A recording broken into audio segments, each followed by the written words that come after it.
আসসালামু আলাইকুম। কাজল কুকিংয়ের পক্ষ থেকে আপনাদের সবাইকে স্বাগতম। আজ আমি কাঁচামরিচ আচার বানাবো। আমি আচার বানানোর জন্য হাফ কেজি কাঁচামরিচ নিয়েছি। মরিচের বোটাটা আমি ফেলে দিচ্ছি, ফেলে দিয়ে তারপর আমি কাঁচামরিচগুলো ধুয়ে নেব।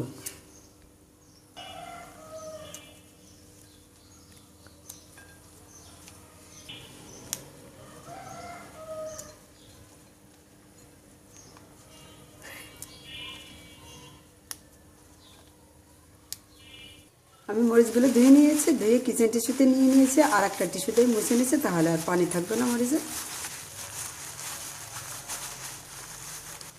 আমি একটু উল্টিয়ে পাল্টিয়ে মরিচগুলো মুছে দিলাম। এবার মরিচগুলো কুচি করে নিতে হবে। আপনারা বটি অথবা ছুরি দিয়ে কুচি করে নিতে পারেন। আমি একটু রান্নার কেচি দিয়ে কুচি করে নিচ্ছি।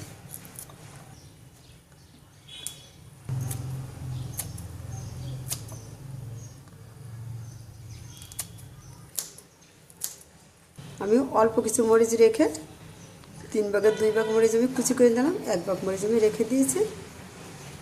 এই মরিচ আমি একটু বড় বড় করে কেটে নেব। আমি মরিচের এই যে চিকন লম্বাটা আছে এটা একটু কেটে আগে ফেলে দিচ্ছি, তারপরে মরিচটাকে এইভাবে কেটে নিতে হবে। আর মরিচের এই যে সামনের সাইডটা হালকা একটু কেটে নিতে হবে।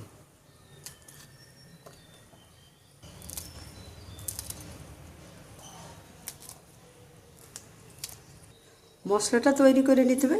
1.5 টেবিল চামচ ধনিয়া আস্ত আর 1.5 টেবিল চামচ পাঁচফোড়ন, 4টা শুকনো মরিচ মুচমুচু করে ভেজে গুঁড়া করে নিতে হবে। মশলা ভেজে নেওয়ার পরে ঠান্ডা করে নেওয়ার পরে আপনারা চাইলে সরিষাও মিশিয়ে দিতে পারেন, অথবা সরিষা পানিতে বেটে নিতে হবে। পানিতে না বাটাই ভালো, চাইলে আপনারা ভিনেগার দিয়ে বেটে নেবেন।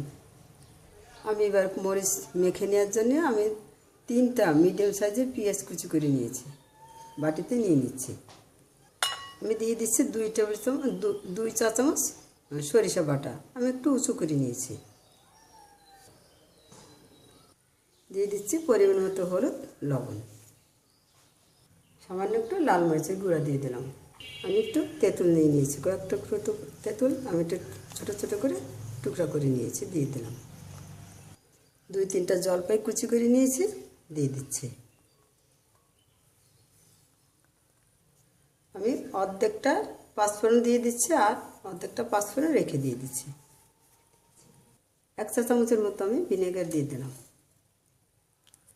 এবার আমি মশলাটা মেখে নিচ্ছি। আপনাদের হাতের কাছে যদি তেঁতুল জলপাই না থাকে আপনারা তেঁতুলও দিতে পারবেন। তেঁতুলও যদি না থাকে তাহলে আপনারা লেবু রস ব্যবহার করতে পারবেন।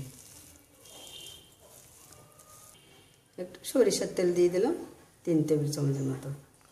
এবার হালকাভাবে একটু মেখে আমি কাঁচামরিচ দিয়ে দিচ্ছি।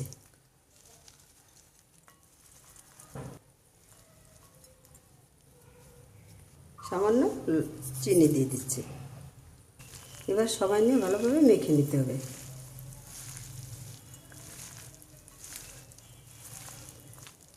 আর আপনাদের হাতের কাছে যদি লেবু রস না থাকে তাহলে আপনারা একটু ভিনেগার দেবেন।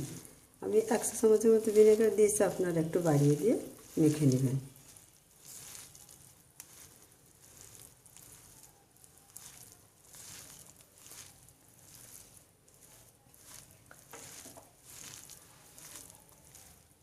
অনেক সুন্দর ঘ্রাণ বের হয়েছে আচার থেকে।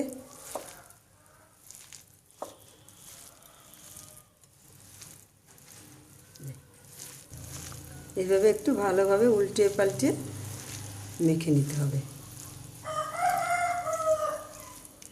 আমি এখান থেকে একটু রেখে দিচ্ছি এই মাখাটা।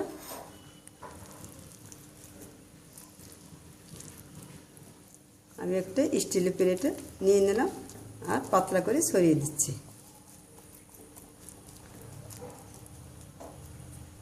এবার আমি প্লেটটা রোদে দিয়ে আসবো। আর আপনাদের যদি রোদে দেওয়ার সুযোগ না থাকে তাহলে কিভাবে এই আচারটা আবার তৈরি করতে হবে আমি সেটা দেখিয়ে দেওয়ার জন্য এইটুকুন মরিচ আমি রেখে দিয়েছি। আমি কড়াইতে পরিমাণ মতো সরিষার তেল নিয়ে নিয়েছি, গরম করে নিচ্ছি। আপনারা দেখতেই পাচ্ছেন তেল কিন্তু পুরোপুরি গরম হয়ে গেছে। এবার আমি চুলা হিটটাকে লোতে রেখে দিয়ে দিচ্ছি মরিচ, সেই মেখে নিয়ে মরিচগুলো দিয়ে দিচ্ছি। নেড়ে চেড়ে নিচ্ছি।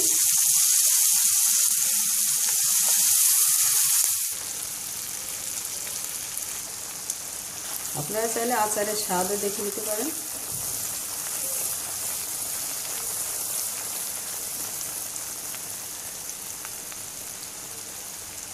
আমি 3 মিনিটের মতোই নেড়ে চেড়ে নিলাম। মরিচটা যেহেতু একটু কুচি করে নিয়েছে তাই সিদ্ধও হয়ে গিয়েছে তাড়াতাড়ি। আর এখন আমি নামিয়ে নিব। আমি কড়াইতে পরিমাণ মতো সরিষার তেল নিয়ে নিয়েছি, দিয়ে দিচ্ছি রসুন কুচি আর একটা তেজপাতা কুচি, 2টো শুকনো মরিচ দিয়ে দিলাম, ভাগ করে দিয়ে দিলাম, হালকা একটু লাল করে ভেজে নেব। আমি রসুনের কোয়া একটু সাইজের বড় তাই আমি একটু কুচি কুচি করে নিয়েছি, 3 কোয়া রসুন কুচি করে নিয়েছিলাম। 1 চিমটি জিরা আর 1.5 চা চামচ সরিষা বাটা দিয়ে দিচ্ছি। কেটে নেওয়া মরিচগুলো দিয়ে দিচ্ছি পরিমাণ মতো হলুদ, লবণ দিয়ে দিচ্ছি, বাকি 5 ফোড়ন দিয়ে দিচ্ছি, সামান্য লাল মরিচের গুঁড়া দিয়ে দিলাম, নেড়ে চেড়ে মিশিয়ে নিব।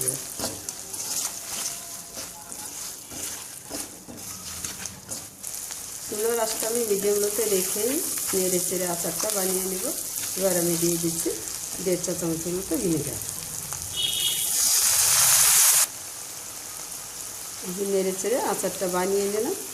আর দেখতেই পাচ্ছেন মরিচের কালারটা কিন্তু পরিবর্তন হয়ে গেছে। মরিচের কালার যখন পরিবর্তন হবে তখনই বুঝতে মরিচ সিদ্ধ হয়ে গেছে। এখন আমি পুরোপুরি চুলাটা লোতে রেখে কিছুক্ষণ রেখে দেবো, তারপরে আমি নামিয়ে নেব।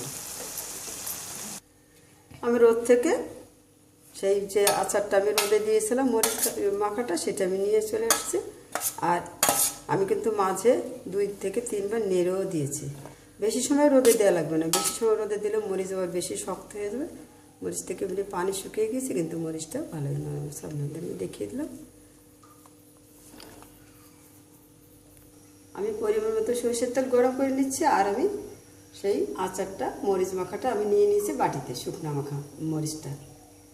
এবার আমি সরষের তেলটা পুরোপুরি গরম করে নিয়েছি, এবার আমি ঢেলে দিচ্ছি। এই গরম তেলটা দিলেই মরিচ যেটুকুন বাকি আছে ওটুকুন পুরোটাই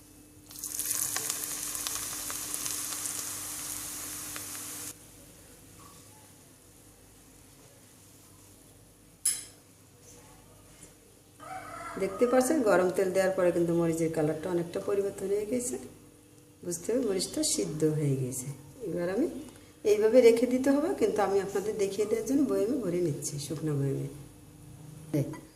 আমি শুকনা পরিষ্কার কাঁচের বয়েমে আচার রেখে দিচ্ছি আপনাদের দেখিয়ে দেওয়ার জন্য।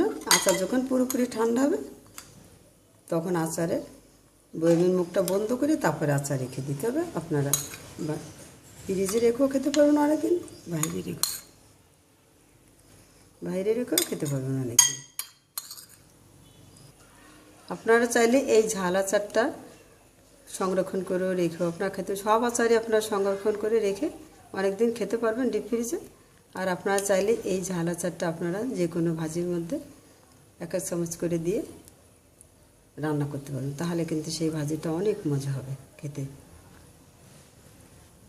হয়ে গেল কাঁচামরিচের আচার। আমি আপনাদের 3টা পদ্ধতিতেই কাঁচামরিচের আচার বানানো দেখিয়ে দিলাম। ভিডিওটা দেখার জন্য আপনাদের সবাইকে ধন্যবাদ। ভালো থাকুন, সুস্থ থাকুন, আল্লাহ হাফেজ।